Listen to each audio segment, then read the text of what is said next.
Hey guys, welcome to This and That by Rohil. Today I'm going to do some research for my holiday homework and I have someone special to help me. Come along and let's find out. Today, we are going to have a conversation with Mr. Katti. He is a banker by profession and a wildlife photographer by passion.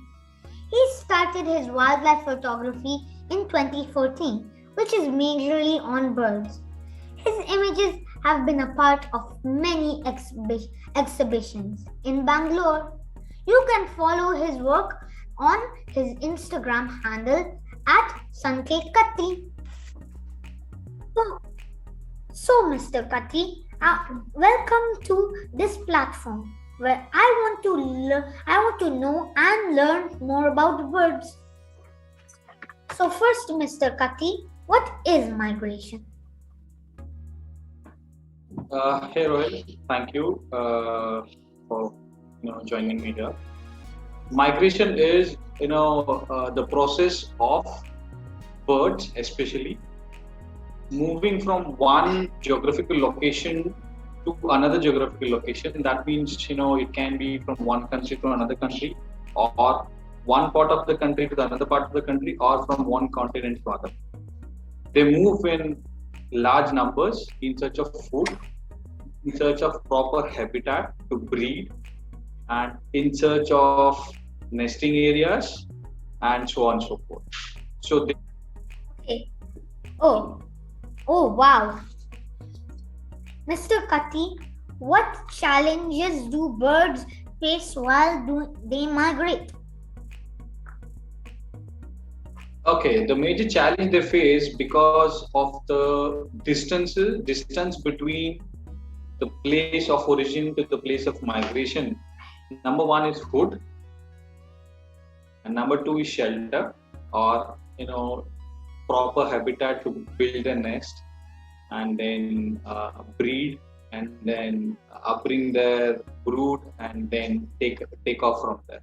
So the major challenge they face is scarcity of food. And why are we in such a situation? That's because loss of habitat due to over urbanization. Grasslands, lakes, forests have been converted into concrete jungle. We see skyscrapers, we see buildings, we see bridges, we see roads. But where are the jungles?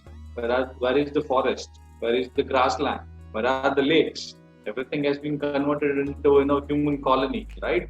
So because of that, these birds have lost a huge number of habitat, and then a huge number of landmass or water bodies where they used to get their food.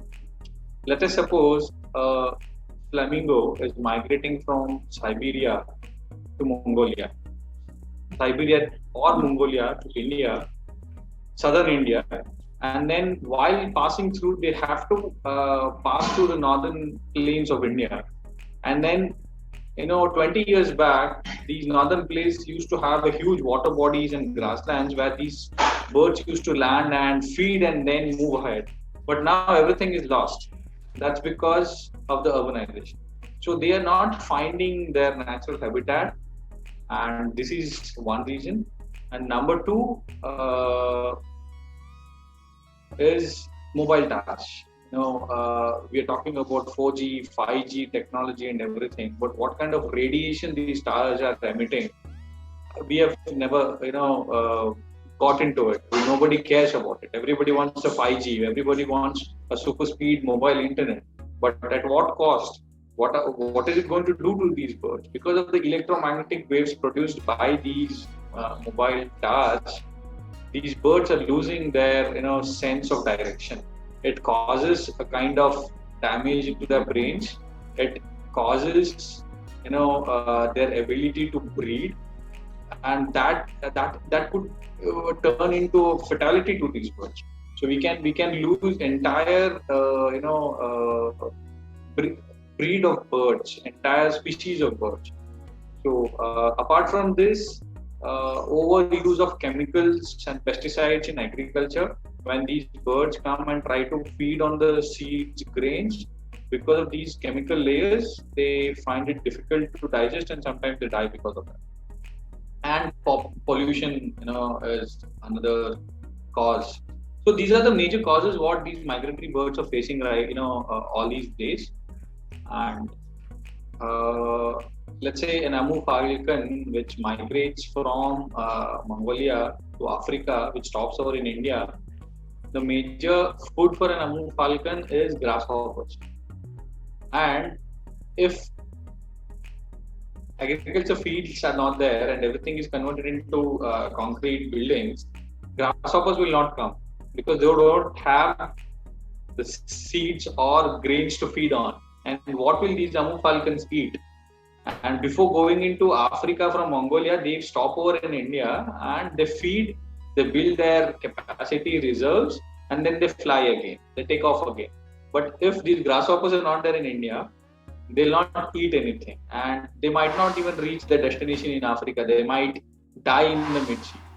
So the entire species of Amu falcon is dependent on this. So this is an example, and there are a lot of efforts which we need to put into preserve and conserve these species. And number one is stop over-urbanizing. That's sad. Yeah. We have been very bad humans in that case. Tell us, how do migratory birds help in our lives? Okay, there's a migratory bird called bar-headed geese, which is one of the highest migratory bird. It flies over the Himalayas, comes from Siberia and Mongolia. What does it mean again? What's the name of the bird? Bar-headed geese. Oh, okay. It is one of the highest migratory bird in the world. It flies over the mountains of Himalayas while crossing, the northern India from Mongolia and Siberia. And these geese, it's a type of duck. So, they carry the fish eggs in their stomach because they eat fish. And they come over here, and because there's those droppings could, bring in new species of fish into wherever they're going. Other than that, these birds are friends of the farmers. They eat grasshoppers. This is so exciting. I've heard this for the first time. Yeah, they eat grasshoppers. They eat other insects which kill, or which destroy the crops. So these birds are actually helping us in, conserving our food grains or, preserving our crops. So if we don't protect these birds, who's going to eat all these grasshoppers? Correct? So it's an ecological chain where, the one species is helping the other species, but the most dangerous species in the world right now is human being, which is destroying. We are destroying everything. For a change, I know how important bird droppings are. Okay. Mr. Katti, how can we help? How can we restore habitat and help these birds to migrate properly? Okay, number one is we need to have a check on the mobile towers we're going to install and the kind of technology we're going to use in mobile networks. Because these mobile towers come with a cost.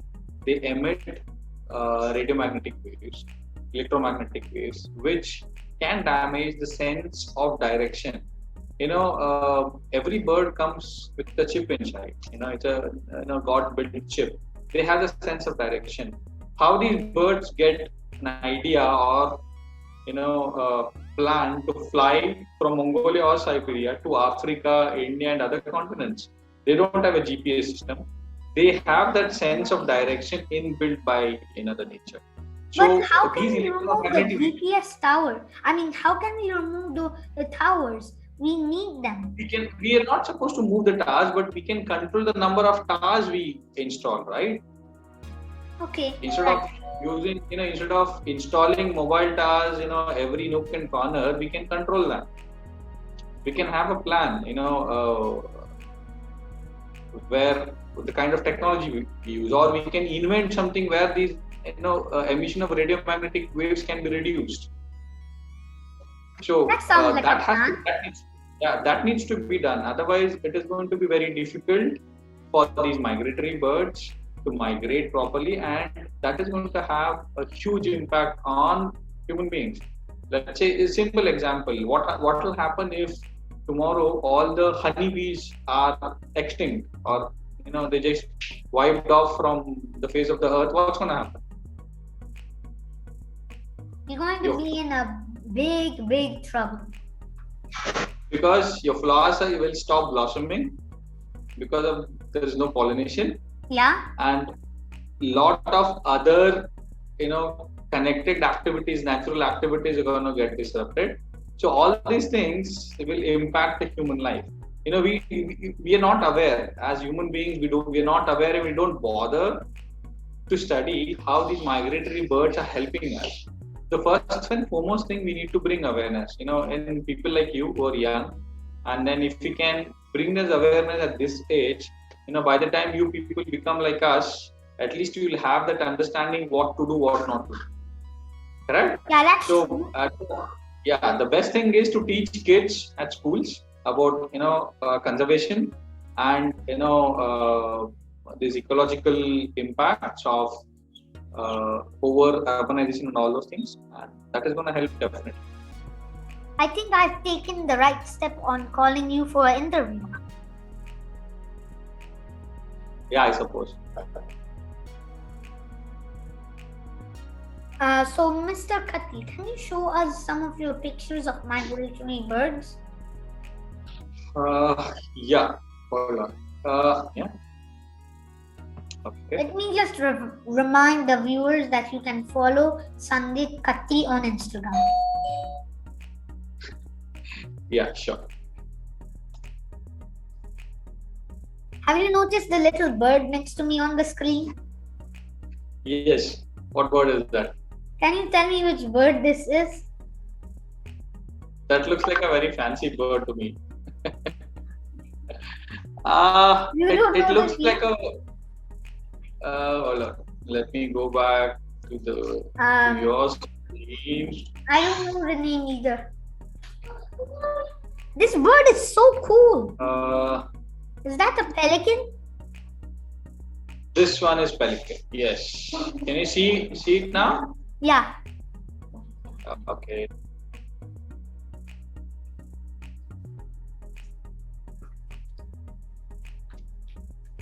The timing on these pics are amazing. Beautiful.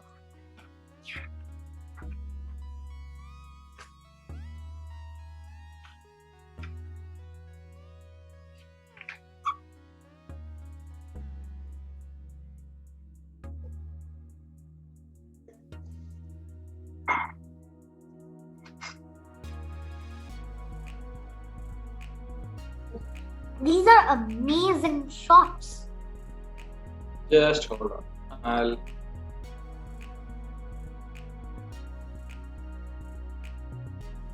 Wow, that's so cool. Yeah, this is an Indian roller. Wow, look at this bird. And it's even my favorite color. This is a seagull. This bird kind of looks like a duck. And this bird? Yeah, these are flamingos. These are, oh, what? Lesser flamingos. This is like, oh my god. How do you catch these photos anyways? You need to wait. You need to get close to them without disturbing them. I think you're a very patient man. You should be like this patient.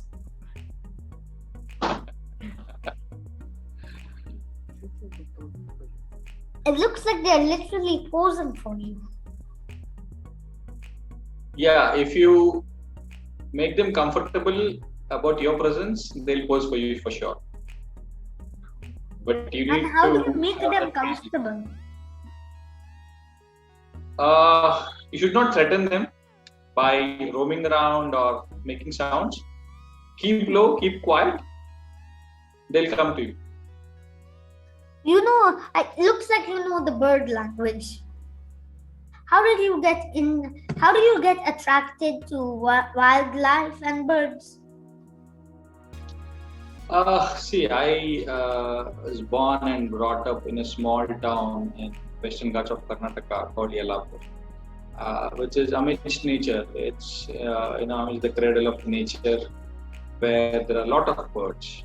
The sunbirds, sparrows, bulbuls, bee-eaters, and others birds. So we had a huge garden in front of our house where these birds used to come, sit and That sounds chirp. exciting.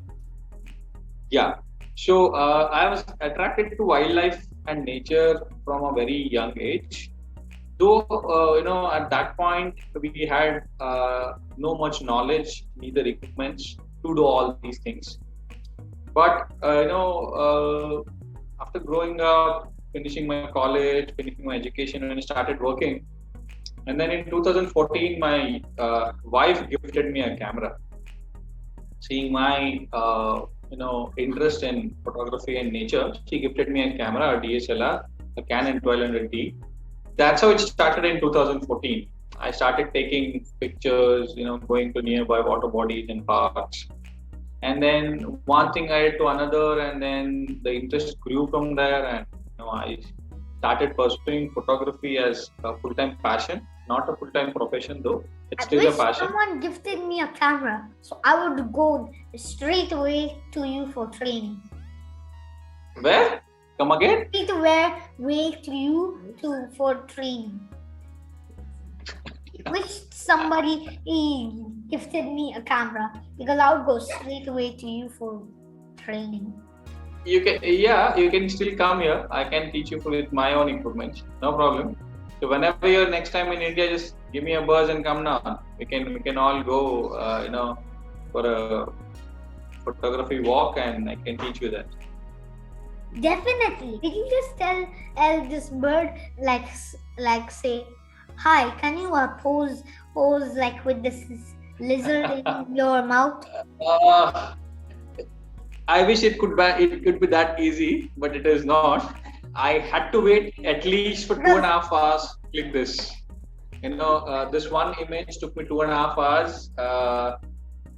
Me and a couple of my friends had hiked around 2 kilometers onto a hilltop where this bird was sighted, and we were sitting in a small hide kind of thing, temporary hide kind of thing, for 2.5 hours, and then this beauty arrived. This is an oriental dwarf kingfisher. It's a very tiny bird, weighs around 11 to 13 grams. Okay, and this normally comes to the coastal Maharashtra or the Konkan region, what we call here. In the monsoon, it comes and breeds and then flies back to the high altitude mountains after the monsoon. So it's a very beautiful bird. Look at the colors, the pink, the blue, the yellow, the golden yellow. Yeah, that's just it's a color bomb. amazing. It's a color bomb. The tiny color bomb, you can call it. It's just a couple of centimeters, or not even. I guess it's around just 5 inches, from head to tail, and just weighs around 11 to 15 grams. I think if you remove the beak, then it's the exact size of my hand. If you move the yeah, absolutely. But believe me, even this morning I had been to the same place to capture this bird again. It's mesmerizing. The sight itself is just to you can just sit there and see it operating, or the way it catches the kill and comes and sits. It's just mesmerizing. Like when I walk, the pigeons fly away. I don't know how they agree to just sit and wait for you. See, you cannot straight away walk into them. Number one, the first and foremost rule: don't walk into them straight away. You have to wait. See, we don't walk towards the birds. We crawl on our elbows, or we just sit down and crouch. Okay, we don't walk into the birds. They're scared of you. It's as simple as that. You're huge.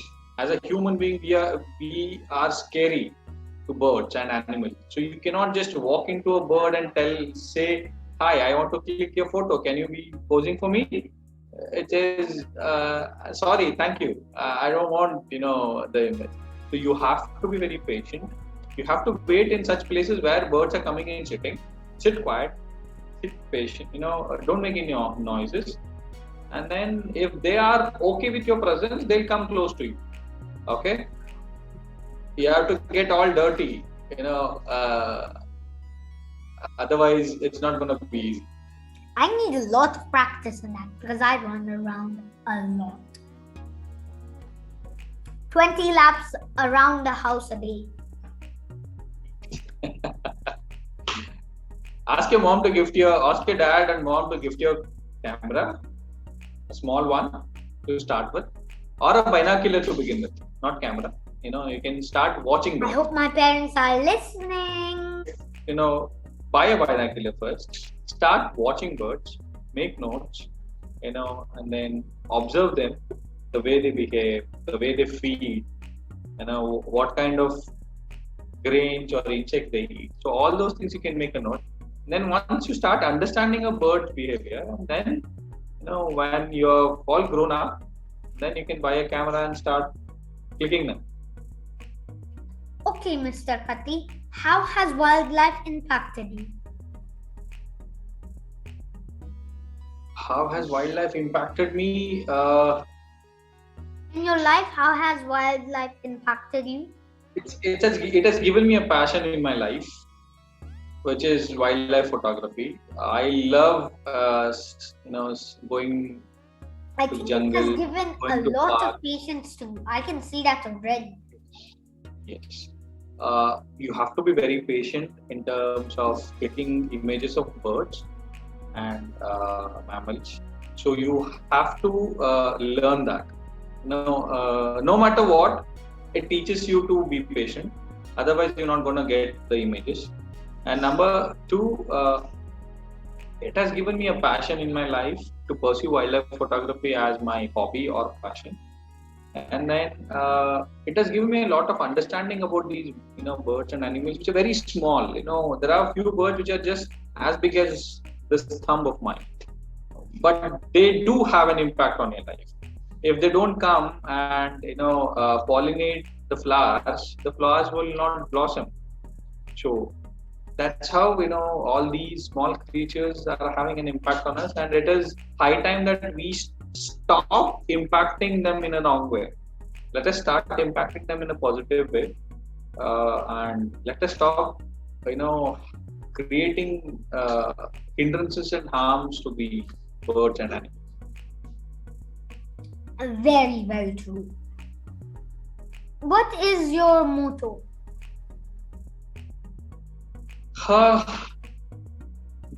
Through my images, I want to educate and create awareness among people, especially young people like you, who are just understanding wildlife and photography or wildlife and nature. So to create awareness among people and try to conserve wildlife and nature. That's my motto. That's it. That's amazing. I am already. I'm so impressed. I'm totally going to share this with my friends. Let's wind up this session on migration and move to session number 2. Okay. Stay tuned.